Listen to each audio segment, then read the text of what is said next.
चलिए आगे बढ़ते हैं और अब बात करेंगे पाकिस्तान की जम्मू कश्मीर में फिर से आतंकी साजिश का साया मंडरा रहा है और ऑपरेशन सिंदूर में बुरी तरीके से नुकसान झेलने से बौखलाई आईएसआई ने अपने पाले हुए आतंकी संगठनों को एक बार फिर से एक्टिव करना शुरू कर दिया है और जम्मू कश्मीर में हाल के महीनों की शांति के बीच एक बार फिर अशांति की आहट सुनाई दे रही है। यानी कि नई खुफिया रिपोर्टों ने भारत की सुरक्षा एजेंसियों को सतर्क कर दिया है। 6 महीने पहले हुए ऑपरेशन सिंदूर के बाद पाकिस्तान परस्त आतंकी संगठन लश्कर-ए-तैयबा और जैश-ए-मोहम्मद एक नए समन्वित आतंकी हमले की तैयारी कर रहे हैं और पाकिस्तानी सेना की खुफिया एजेंसी आईएसआई और उसके स्पेशल सर्विसेज ग्रुप के सहयोग से ये आतंकी संगठन फिर से कश्मीर में घुसपैठ, ड्रोन से हथियार गिराने और स्थानीय नेटवर्क को पुनर्जीवित करने की पूरी कोशिशों में जुटा हुआ है। हाल ही में आतंकी संगठनों के साथ पाक सेना और आईएसआई के अधिकारियों ने मीटिंग की। इस मीटिंग में लश्कर-ए जैश, हिजबुल जैसे आतंकी संगठन शामिल हुए।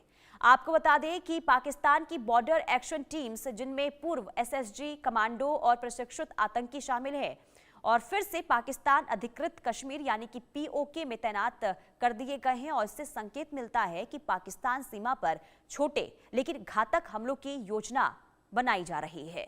तो एक बार फिर से पाकिस्तान के जो पाले पोसे आतंकी हैं वो किस तरीके से एक्टिव हो रहे हैं, ये हम आपको बता रहे हैं। और देखिए, ऑपरेशन सिंदूर के बाद पाक कैसे नई साजिश रच रहा है वो भी जरा समझ लीजिए। देखिए, पाक में नापाक साजिश की तैयारी लगातार हो रही है और पीओके में आतंकियों के साथ आईएसआई की बैठक भी हुई, जिसमें मुजफ्फराबाद और भवर में 2 अहम बैठकें हुई है। पाक सेना और आईएसआई के अधिकारी इसमें शामिल हुए। आईएसआई और मुनीर सेना के अफसर भी इसमें शामिल हुए।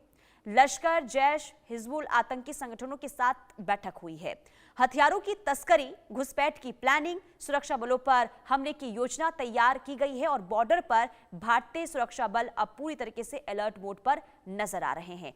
अजय जांडियाल हमारे संवाददाता तमाम जानकारी के साथ जुड़ गए हैं। अजय, पाकिस्तान के अंदर लगातार देखिए बौखलाहट तो देखने को मिल ही रही है और उसी का नतीजा है कि बॉर्डर्स पर घुसपैठ करने की कोशिश, और दूसरी तरफ आतंकी संगठनों के साथ ये जो बैठक हो रही है, इसके क्या मायने हैं?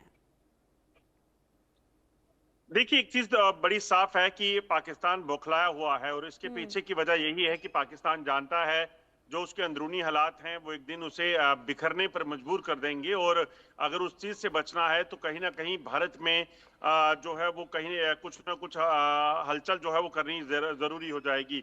इसीलिए अगर आप देखें तो पाकिस्तान इस तरह के प्रयास कर रहा है और ऑपरेशन सिंदूर के बावजूद, खासतौर पे अगर आप देखें जो जानकारियां हैं कि सरहद पार एलओसी की दूसरी तरफ पाकिस्तान एक बार फिर से आतंकियों को शरण दे रहा है, और ना ही शरण दे रहा है बल्कि इसमें आईएसआई की मीटिंग हुई है और आतंकी संगठन जो जैश है, लश्कर है, इनके साथ मिलकर जो है ये जम्मू कश्मीर में एक बार फिर से हमलों को तेज करने की साजिश जो है वो रची जा रही है। चाहे वो बैट एक्शन हो बॉर्डर पर, जो एसएसजी कमांडोज पाकिस्तान के करते हैं, या फिर आतंकियों के साथ मिलकर, या फिर जम्मू कश्मीर में आतंकियों को घुसपैठ कराकर यहां पर किसी हमले को अंजाम देना हो, तो यकीनन जिस तरह की साजिशें पाकिस्तान रच रहा है वो साफ इशारा करती हैं कि पाकिस्तान की मंशा जो है वो कहीं ना कहीं इस ओर भारत में जम्मू कश्मीर में हालात खराब करने की है। मगर भारत की तरफ से बार बार साफ किया गया है कि अगर पाकिस्तान सुधरा नहीं और पाकिस्तान की तरफ से कोई भी हरकत हुई तो उसका मुंहतोड़ जवाब जो है वो भारतीय सुरक्षा एजेंसियां देंगी,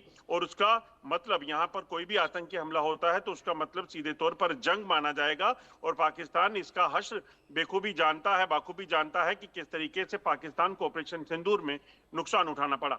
ठीक है अजय, बहुत शुक्रिया तमाम जानकारी देने के लिए। और हमारे साथ विदेश मामलों के जानकार अरविंद सिंह तेजावत भी जुड़ चुके हैं। बहुत स्वागत है आपका सर इस चर्चा में जुड़ने के लिए। मेरा सवाल यही होगा, पीओके में एक नई साजिश रची जा रही है, यानी कि आईएसआई के साथ ये जो बैठक हुई है, इसे किस तरीके से देख रहे हैं? क्या साजिश और क्या प्लानिंग हो रही होगी पाकिस्तान की तरफ से? बिल्कुल, जैसा कि आपके संवाददाता उन्होंने बताया अजय जी ना, हम्म। कि वो घुसपैठ की तैयारी कर रहे होंगे निश्चित रूप हम्म। से, क्योंकि पाकिस्तान के जो आंतरिक हालात है हम्म। वो बहुत ही स्टेबल नहीं है। और